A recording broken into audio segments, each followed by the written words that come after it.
You already knew. You felt it before you could explain it. That feeling in your chest tightening, your stomach dropping, the moment that the evidence was right there, the lie that was obvious, and you expected them to come to you and confess honestly. But what you got instead was a performance. And somehow, by the end of the conversation, you were the one that felt crazy.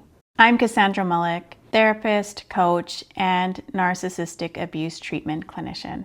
Today, I want to give you the language for something that you've lived through, but you may have never been able to express. Not just what a narcissist does when they know that they're guilty, but what that did to your nervous system. Because those are two different conversations, and likely you need both.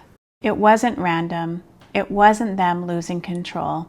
It was a system of denial. Not the kind that someone misremembers. You had the receipts, you had the phone logs, and other evidence, and they looked at you and said that it never happened. The denial wasn't about the event. It was about your reality. They were forcing you to defend your perception, so the conversation shifted from what they did to whether you could be trusted to read the world accurately. Suddenly, you're not discussing the behavior. You're explaining that the sky is blue. And while you're doing that, accountability walks out the back door. The moment that the denial stopped working, the focus moved back to you. Not the lie, not the harm, you. Your tone, your reaction, your sensitivity. Here's why it worked. And it's not because you lacked awareness. It's because you have a conscience. When someone pointed to something that you could do differently, you stopped and actually considered it. A narcissist uses that against you. Your integrity becomes the escape hatch. Your willingness to grow and understand becomes the ladder to escape accountability.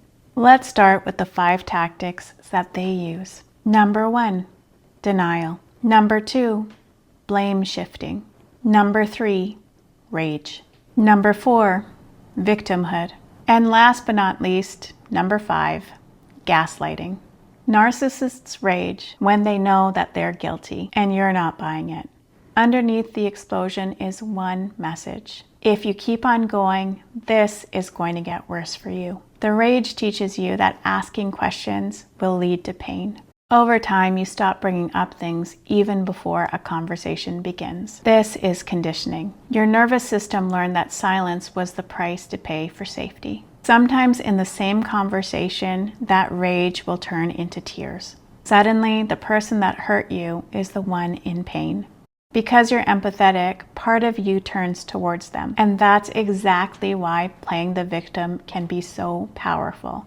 It takes your legitimate pain and moves it to the other side of the room. You came to address what they did, and you ended up comforting the person that hurt you. Denial is the opening move. Blame shifting is the middle, and the long-term game is gaslighting.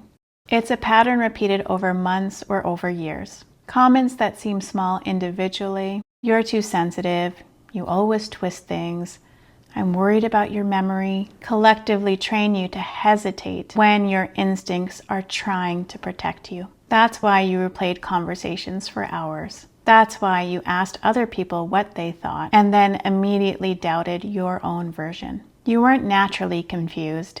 You were systematically trained to not trust yourself. Everything that I just described didn't only happen in conversations, they also happened within your body. And to be honest, that's where most of the healing that we need to do lives.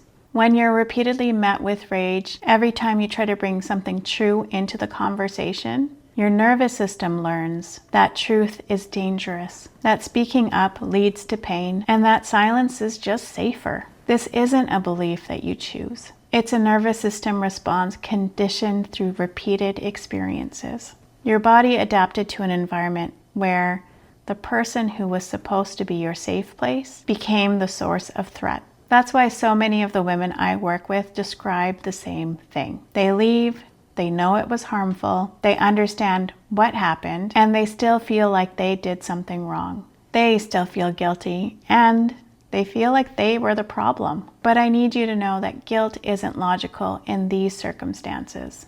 It's a nervous system trained to carry the blame in order to survive. If you were the problem, the belief becomes, I have control over this situation. And your nervous system held on to that belief because the alternative, no matter what you do, it will never be enough, was unbearable. That made complete sense at that time. All of the tactics that we described before all had one goal: to make sure that the conflict was never resolved and that there is no repair. The goal was to keep you dysregulated, because a dysregulated person is much easier to control and less likely to trust themselves and implement boundaries. Your confusion was deliberate and intentional.